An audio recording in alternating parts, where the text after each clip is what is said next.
அடியேன் ராமானுஜதாசன். அனைவருக்கும் வணக்கம். இன்று நாம் நாம மகிமையின் அடுத்த கட்டத்தை பார்ப்போமா? நாம மகிமையில் திளைத்தவர்களின் சரித்திரங்களை 2 நாட்களில் எல்லாம் கூறி முடித்துவிட முடியாது. எண்ணற்றவர்களின் சரித்திரம் நம் பாரத பூமியில் இன்றும் நாம் காணலாம், கேட்கலாம்.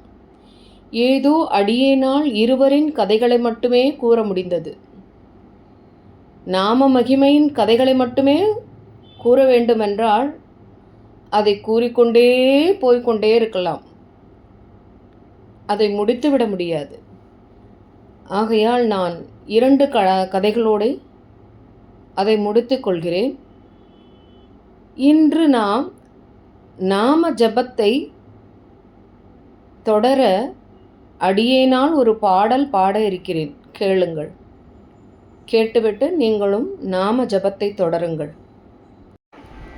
பன்னிரு நாமம் சொல்லி பரமனை பாடுவோம், அவனோ பக்தர்கள் கூரை தீர்க்கும் பரம கிருபாகர. பன்னிரு நாமம் சொல்லி பரமனை பாடுவோம், அவனோ பக்தர்கள் கூரை தீர்க்கும் பரம கிருபாகர.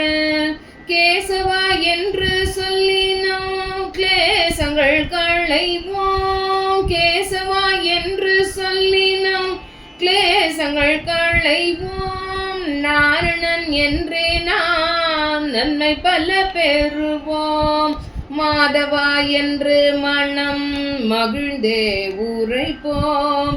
கோவிந்தா என்றே நாம் கோஷங்கள் போடுவோம், பன்னிரு நாமம் சொல்லி பரமனை பாடுவோம், அவனோ பக்தர்கள் கூரை தீர்க்கும் பரம கிருபாகர.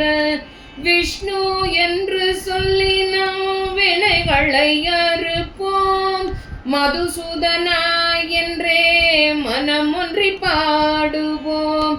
திருவிக்ரமா என்றே அவன் திருபடி தொழுவோம், வாமனா என்றாள் அவன் வந்தருள் புரிவான். பன்னிரு நாமம் சொல்லி பரமனை பாடுவோம்.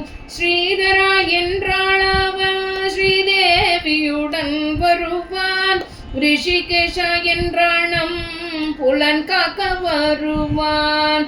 ஸ்ரீதரா என்றாள் அவன் ஸ்ரீதேவியுடன் வருவான், ரிஷிகேஷா என்றாள் நம் புலன் காக்க வருவான்.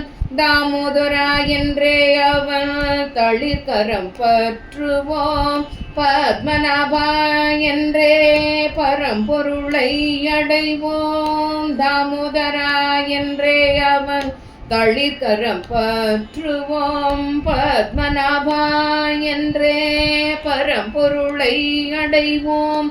பன்னிரு நாமம் சொல்லி பரமனை பாடுவோம், அவனோ பக்தர்கள் கூரை தீர்க்கும் பரம கிருபாகர. பரம கிருபாகர, பரம கிருபாகர.